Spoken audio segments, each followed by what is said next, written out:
Welcome back, everybody. And once again, I've got the most fabulous lady that you should absolutely know. I'm really excited to learn more about her. I've got Leslie Gerber here.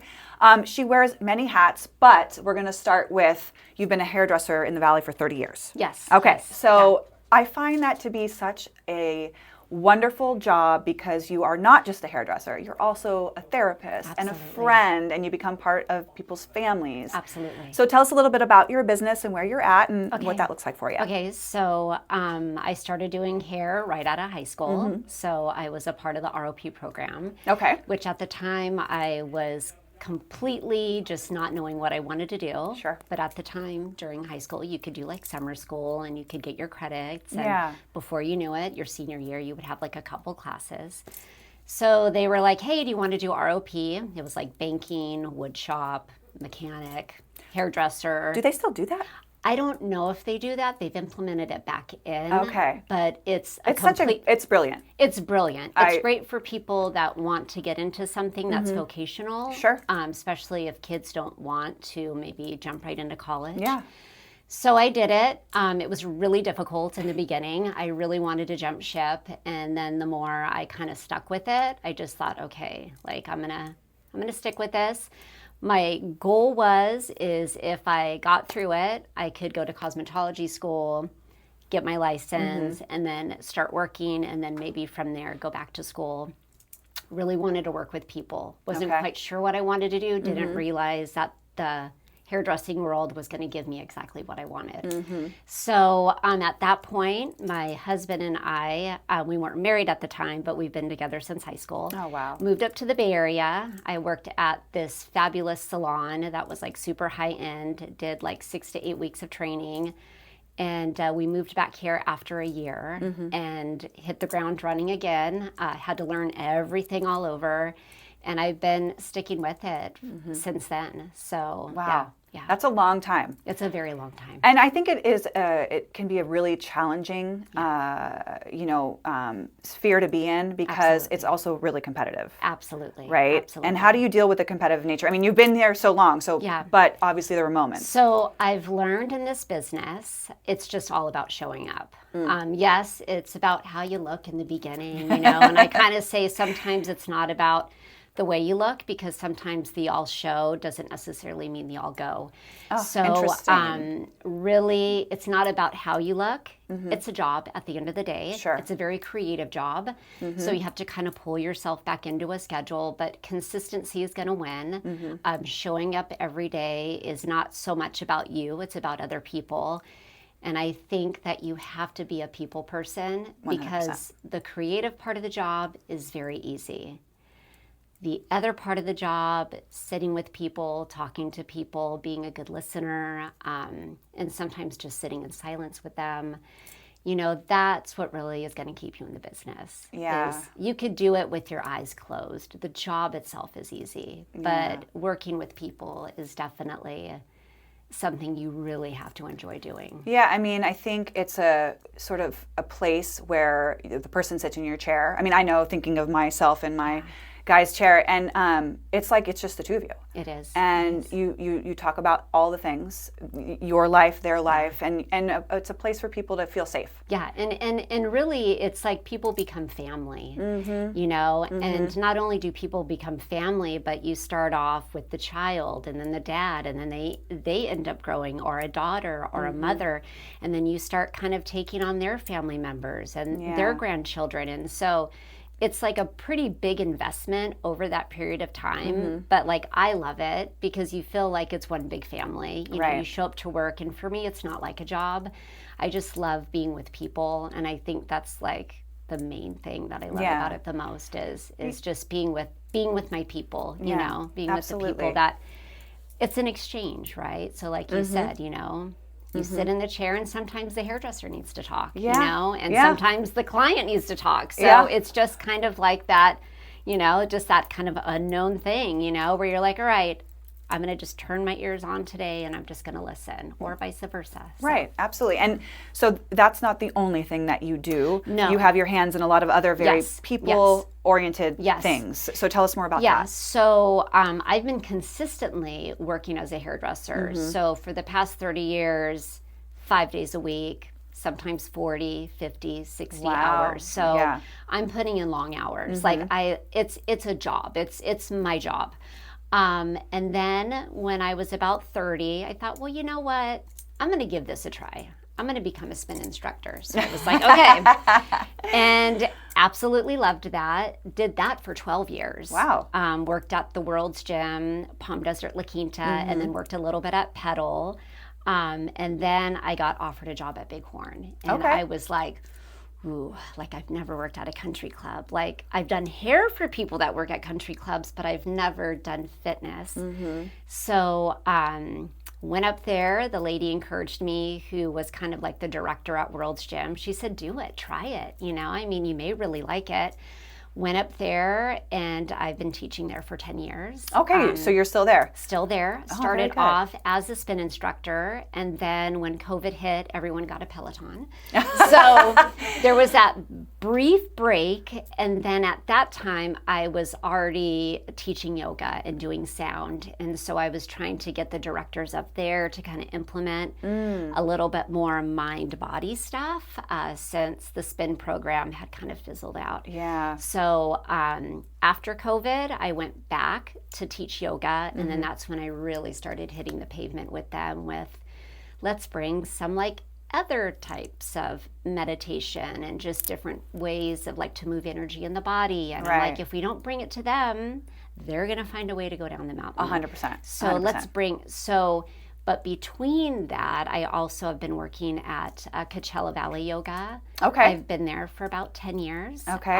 And obviously I work at odds and ends and Yeah. do different things all over. But Which is a great gift for what you do, because you can pop in and have a different community everywhere.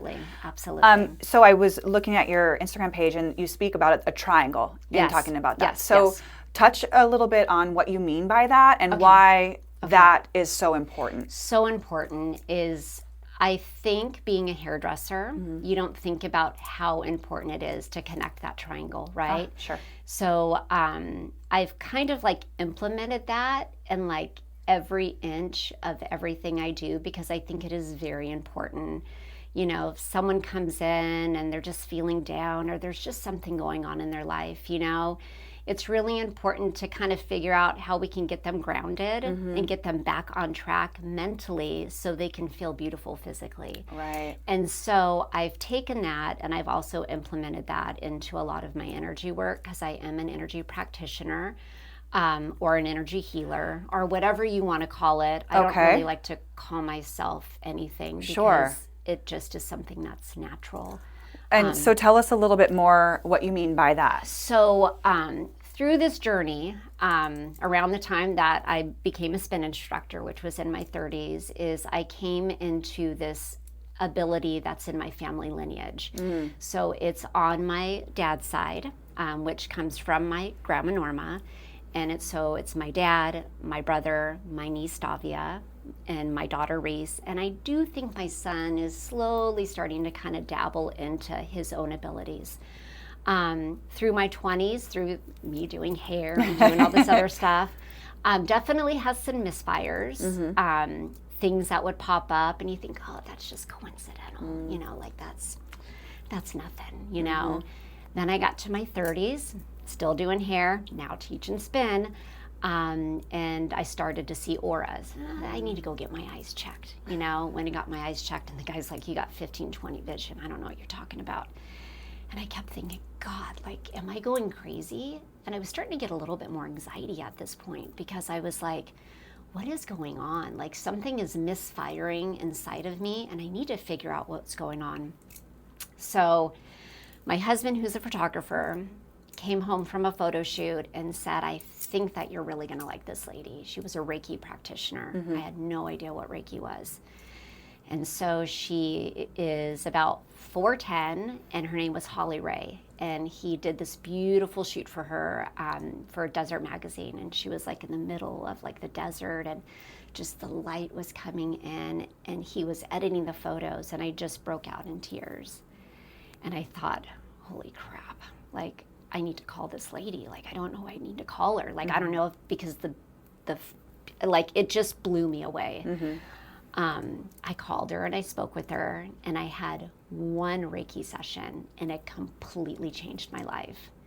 Saw this eyeball, which I think was a third eye, and I thought, I need to know more about this. So did a few sessions with her, got my Reiki 1 and 2, and it really started to help me kind of hone in on my own abilities as a healer. At this time, my daughter was kind of coming into her mediumship abilities, had talked to my dad and brother, and the same thing with my niece. And so all of us never really talked about it, but none of us have really ever did anything with it. Okay. I have to stop you because Okay. I've got so many questions. Yeah. So first, what does it look like? What does it feel like? And is it happening all the time to see an aura? No. Okay. No. So that's the one thing people will be like, well, can you read my energy? And I'm like, I'm doing your hair right now. Like, I can't, like, we need Focus. we need to be focusing. So the aura thing lasted for a very short period of time, which was really interesting because I could maybe look at Nikki, and Nikki would be clear and bright, and then I would look at you, and it was like my vision was trying to focus. And that's where I kept thinking I was having an eye issue. And then it would get kind of fuzzy, and I kept thinking, fuck, like, am I seeing things? Because you think you're going cuckoo. Haven't had that for a while unless I really focus in, because my abilities have just moved into greater,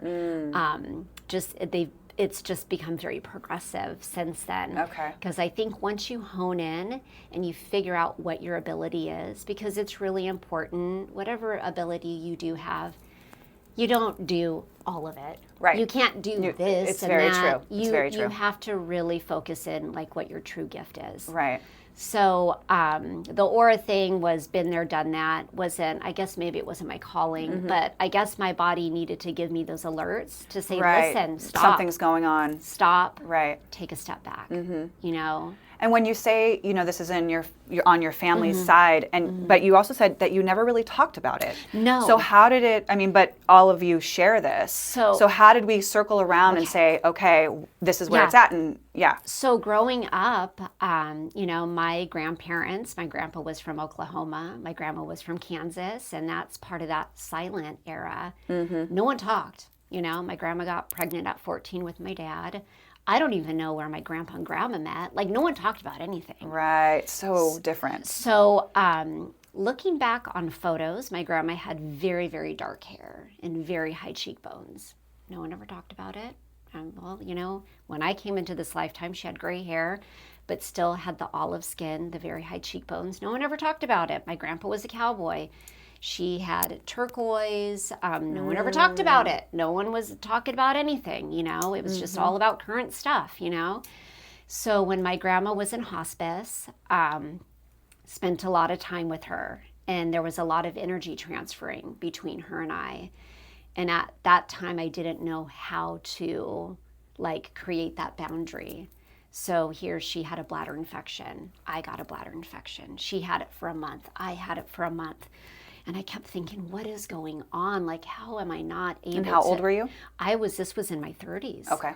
And I kept thinking, why is this that I cannot, create this boundary? Like, what is going on with this woman? So it wasn't until after she passed, my dad's aunt, who was my grandma's cousin, he called her his aunt because Sure. she was older and he was a little younger, but it was probably more like his second cousin. She said, I just want you to know that my granddaughter, I think it was her granddaughter or her niece, pulled up something, and there is lineage going back to the Cherokee tribe in Kansas. And that just blew us all away. Wow. But on my grandma Norma's side. Sure. But you never... Never knew. Yeah. So I think in order to go a little bit deeper, I think you have to go into those archives. I think you have to go through the Cherokee Nation. It's completely separate. And then, Glinda, she was older. She was in her late 80s, and we kind of lost that whole thing. But then things really started to make more sense. I thought, there must be something through that where all of us have these different abilities, because that makes the most sense. Right. It does. It does. So now you all have a different ability. Okay. Different ability. Okay. And so tell us a little bit about the differences and how it's managed, right? Because obviously people are like, how can that be real? Like, you know what I mean? And but I am a person, I fully believe that people have abilities far beyond that we even tap into. And I think that some people are just naturally so open to that, and others are more closed off, and yet we all share something, right? So how does your daughter or son walk through it when they're like, this feels weird and I feel like I'm different? Yeah. And so it wasn't until I figured out like what my ability was for me to better explain to my children. Because until you kind of figure out like, holy crap, like this is it, then you have a better idea on how to present it to other people that might be also going through it. So my grandma, my mom's mom, she was on hospice for 2020, and my mom and I took care of her. And her and I had a great relationship. Sorry. No, I'm sorry. It's okay. Take your time. Take your time. And she was like, we would have all these great conversations. She was an amazing human being. Hung out with her my whole life as a young kid. I would call myself the youngest senior citizen in Palm Springs. I mean, I was like at the Elks Lodge, and I was had all these like old events, and they probably weren't even old. They were probably like in their 60s. But when my grandma was on hospice, she didn't talk for a whole year. And a lot of times I would just sit in silence with her, and I thought, God, if I could just to talk to her just one more time. And obviously it didn't happen.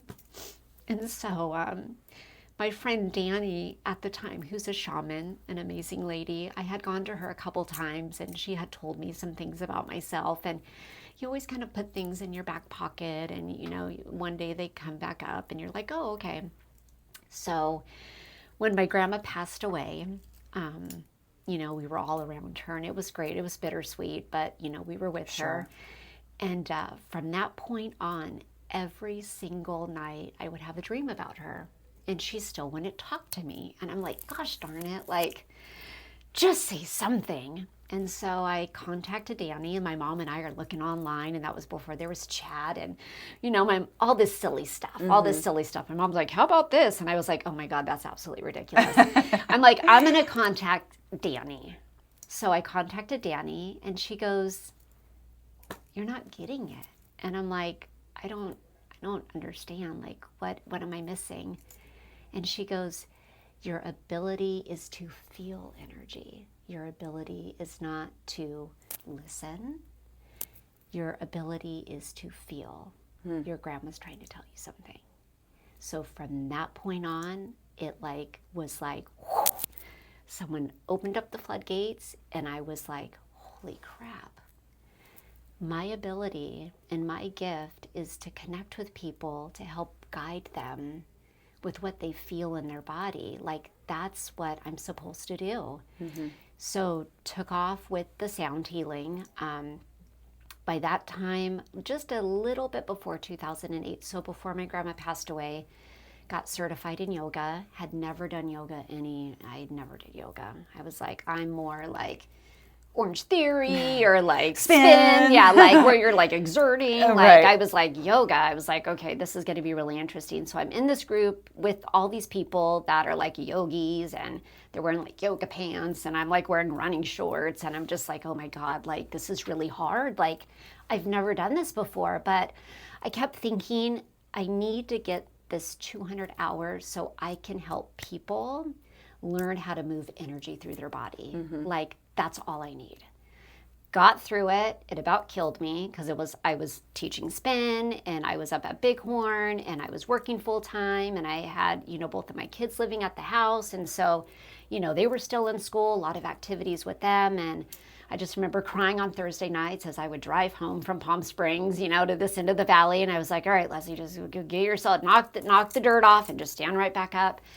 So at that point, started to get into teaching the yoga, was able to get a job at Coachella when Denise was still here on this planet.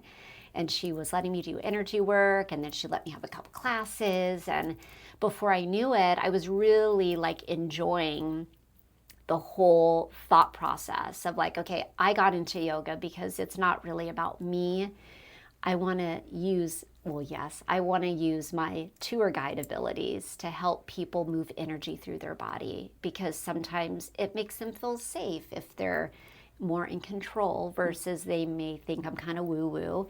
But, you know, you can move energy however you want to move it. So it's up to me on kind of placing myself in these places with different types of people, you know. Sure, because you're popping around. Exactly. Bighorn is different than Coachella Valley Yoga. Some people may not feel comfortable with doing a one-on-one. Some people feel more comfortable doing group stuff, and then got into the sound healing before COVID. And I thought, okay, sound healing is really hard. It's not as easy as you think. I never did any like certifications, but kept going back to it. You know, I thought I just need to kind of play with this a little bit, you know. And then when Danny told me after COVID, it's all about feel, then that was just like I said, everything I do is through feel. Everything is through intuitive thought, intuitive movement. Everything is just through just what comes out of me, and the energy in the room is how I base everything. Okay. So that's so interesting. So when you think about who you'd like in your room, like who's your ideal client? Doesn't matter. It's just whoever I like feels. everybody. Everyone, Okay. yeah, everybody. Yeah. You know, everybody. There's, to me, I think like, you know, I think more variety the better. Sure. Sure. I kind of like just pretty average people, you know, people that have tried everything. I worked in rehab, and I really loved that experience. You know, all of us are looking for a sense of purpose, and all of us are looking for that aha moment. So, you know, whether it's through movement, whether it's through like a sound and vibration, or maybe it's through like a personal session with me, everyone is looking for something different. And when you talk about moving energy for healing and everything, are you specifically talking physically, or is that also mental and emotional, spiritual healing? And so going back to that triangle, Yeah. you know, mind, body, spirit, or mind, body, soul, however, you know, people want to, whatever works for them. You know, we come into this world in our physical space, right? So we know how it feels if we bonk our knee on the corner of the table or even on the chair. But when you come into a place of stillness, it's different because the body's not moving, you know? So we have to kind of take a step back. We want to acknowledge thought. We want to acknowledge that annoying sensation, you know? We want to acknowledge the physical space, but to go a little bit deeper, we have to acknowledge the energetic body, which is where we are connected more with feel. We blow past that feeling. That's our intuition. You know, there's so much thought and processing that's involved. And so just putting yourself in a position where, you know, people think meditation, you have to be quiet. No. You don't have to be in a quiet place. You just have to be able to feel your energy. And that's the most important thing, is with anything you do. Sitting and pausing for a moment on your lunch break, or being in a class and just really connecting with your breath, or feeling the vibration of the sound bowls. You know, it's all about your true connection with yourself. And so that's where I like to guide people. You have all the tools. Right. Once you kind of tap into what I tapped into, you can do it easily with yourself. You know? Right. So it's clear to me you're a person who gives a lot. Yeah. You are giving your energy. You're giving, you know, whether it's standing behind somebody in the chair or in the class. How do you make sure your cup stays full, or how do you recharge? Because I think we're in a society that never thinks about, you know, you don't take a moment to sit with yourself, to have that moment. We're just, it's a constant. Yes. So what are some things that you do that maybe anybody could do with not quite your skill, but what are some things that you do for yourself when you need to recharge? Well, I'm going to relearn myself because my son just graduated. He was in the band program at the high school, and I was the VP of the band boosters for like 3 years. So that was like another thing. One more thing that you're doing. So I'm like, okay, now that I have removed that off my platter, I'm going to have to do like a little bit of rebooting. And so my biggest thing is, I know that people think, oh, the busier you are, you're just creating distractions. But I'm telling you, like every sound bath, every yin class I teach, every person I stand behind the chair, I really learn a lot about myself. You know, I know sometimes people need more. Sometimes people need less. But I really, truly feel when I'm with people, I'm at my peace. Because I am just, I don't know, like, I feel like that's where I recharge. I feel like being able to bring something to someone or to be a part of a community or just to be as of help, whether I'm helping someone stretch their physical body or helping lift pallets of water, you know, to the band booster snack bar at the high school. That's where I find my peace. And so I think that all of us truly need to figure out, like, yeah, this is what society says, but sometimes just pausing for a moment or being with people that you love or going places that really are nostalgic and kind of bring back just a little bit of just something that puts a smile on your face. It's different for everybody. Yeah. Yeah. It's really true. And it's such, I don't know if you would call it a mindset or just this sense of obligation to always be doing something and always be going somewhere and always be, you know what I mean? Always be whatever, right? That we have lost that ability to be quiet with ourselves, whatever that quiet is, whether it's going to Disneyland. Yes. Whatever that quiet is. Yeah. And I think that if we allowed ourselves to do that, our connections with others would be stronger. Absolutely. Because we're able to show up for that. Absolutely. Yeah. And I mean, sometimes people get their peace going to CrossFit or going to a spin class. You know? I do the gym in the morning and it's hip hop as loud as it possibly can be. And it's like, oh yes. yeah. Like I tell people when they come into my yoga class, I'm like, we have like 10 minutes. Like you don't have to be quiet. You guys can talk. A lot of times we bring up a topic. Like some people lay there like, there is no right or wrong way. And that's what I try to like break down those walls. Like just because you're in a yoga class doesn't mean you can't come from work and wear your jeans. Right. Just because you're coming from work doesn't mean like, hey, like everything goes. You know what? There is no right or wrong way. Like just drop all of that and just show up, you know, because when we start putting those expectations on ourselves, is when those thoughts and those emotions and then it just kick it to the curb. Yeah. You know, that's where we get ourselves in trouble. So absolutely. Just be present. Just show up and be present. Be present. Yeah. Be here in this moment.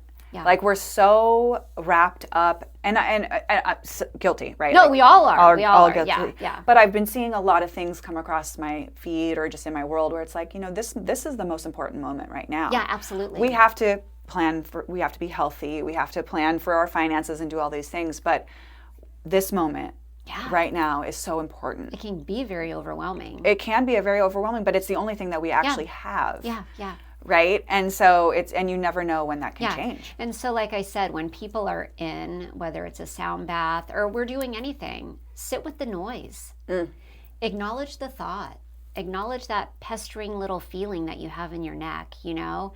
Just acknowledge it and nurture it, because the more you become frustrated with it, that's all you're gonna like asphyxiate yourself on through the whole friggin' class, or whether that you're in a drive, going on a drive somewhere. Like what you kind of put your thoughts around is where you're gonna be, and that's not being present. You know, that's being caught up in kind of another place, whether it's your past or your present. Yeah. You just gotta just sit with all of it and just know that it's all really super annoying. But what are you gonna do? It's reality. Yeah. What are you gonna do? Absolutely. Yeah. Absolutely.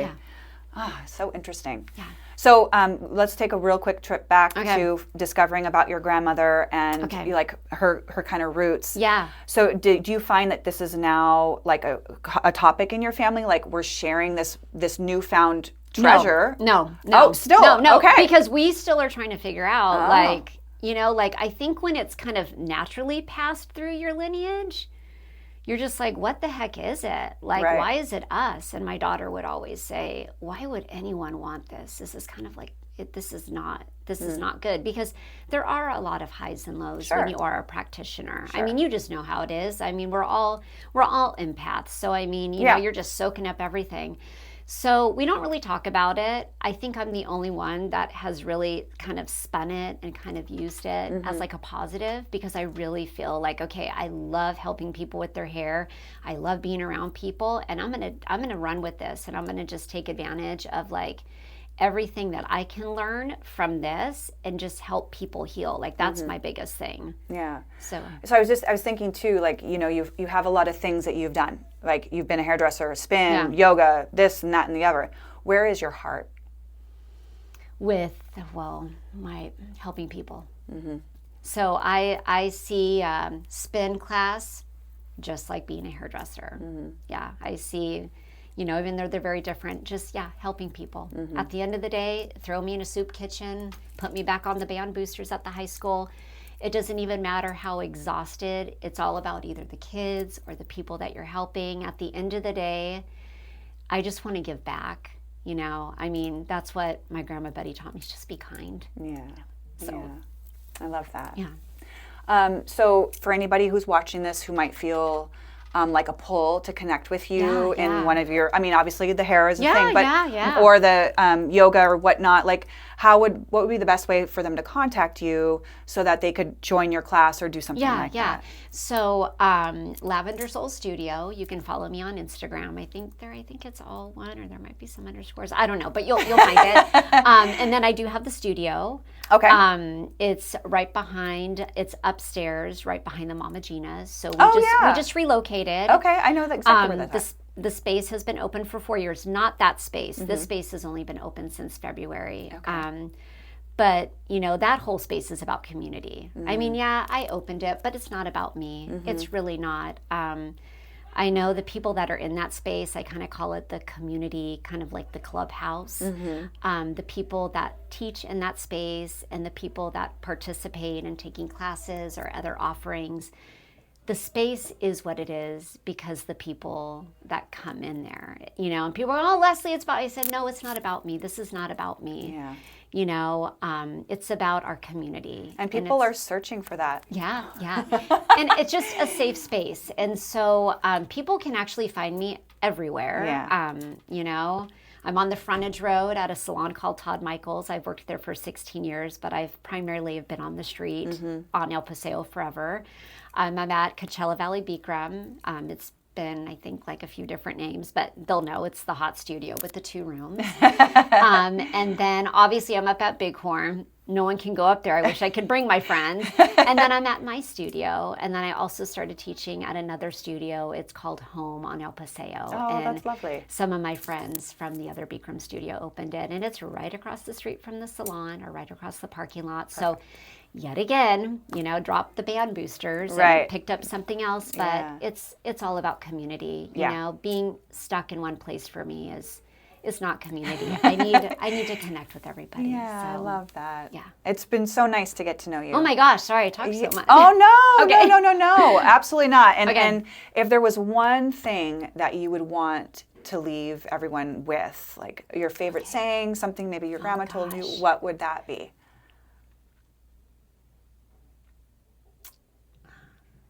Just be kind.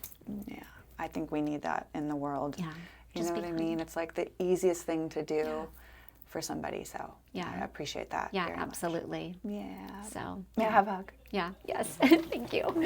Thank you so much.